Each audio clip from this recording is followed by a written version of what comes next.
So we've talked about the journey. We've talked about the come on. Oh, I messed it. Not the roadblocks, but the breaking moments. Right. We've talked about some of the surprises that have happened.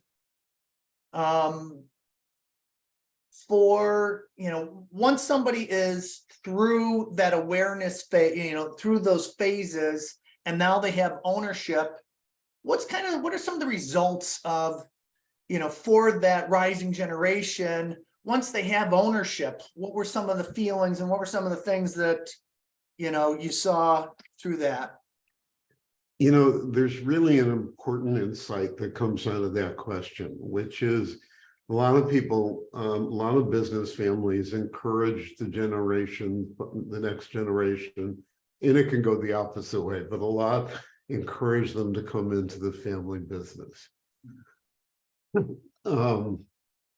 Or in my case, I struggled with whether I was going to become a rabbi or what I was going to do with my life. Sure. And because of the power of, and when somebody discovers who they are and takes agency, everybody that we interviewed wanted to have a stronger connection with their family. They may not have wanted to be part of the family business, right? Yeah. But they wanted to bring the value back, and they wanted to bring value back to their family. They wanted to have an impact on the world. Impact is a big deal. Sure.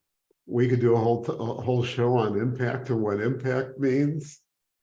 Even now we talk about impact investing, but impact is more than about investing. And I just think that's such an important part of what we discovered. Yeah. I think it's different for women. There's a whole chapter in the book about women. It's interesting that you say that, because when, again, the only thing I can do is relate my journey and my family to, what you discovered. And as you talked about it, I started smiling, because I'm like, oh, I found out what my core purpose is. My core purpose is to inspire change. And it's only been, change is hard and difficult and not fun. It's never fun. It may be fun along the lines, but it's usually comes with some amount of pain, because you're going from someplace to someplace, and that change process, like the butterfly that you talked about in the beginning, it's difficult. And so, for me, what was really neat was anytime, once I learned that, I determined that it didn't matter where I landed in terms of the work that I did, because I could inspire change as an educator, or as a business owner, or as a, family wealth advisor, or, if I was working for someone else, I'd still probably be working on my core purpose if I, once I had the ownership of who I am and where I was going. And it was super helpful. And so if your process, or as you're processing, you're having these discussions to help people figure out, what do they value and what is their purpose, to help them through that journey and have those discussions, man, what powerful work that is. Absolutely. And I understand that on a very personal level, because when you're younger, you think it's all about picking what you're going to do, what your job is going to be, what you're going to do with your life. Well, it is, but it's not really about what job you're going to choose. It's about finding the why. Yeah. That you hear about. And there are plenty of people who talk about finding the why now. Yep. But once you figure out the why, also got to figure out the how. but you can't just sit around and think about the why. But Agreed. you're right. I mean, I'm at an age that most people retire. What is that? What do you do when you retire?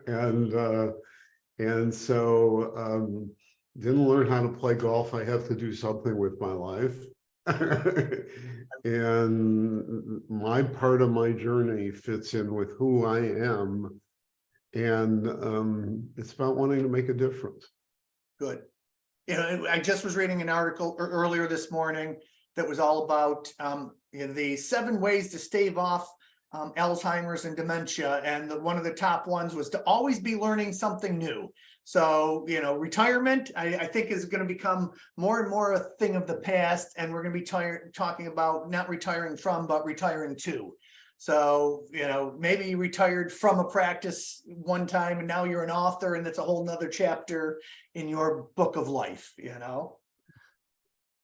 Yeah, and I thought it would be more relaxed. I'm working harder now than I've ever worked before. So I'm going to be speaking in Edinburgh and going to London and doing all this kind of fun stuff. And I'm going, okay, I'm on the ride, you know. I love it. You know, I didn't ask you, do you have children? I'm a stepdad of 3. Got it. And one, I think they all like me. It's really a lovely thing.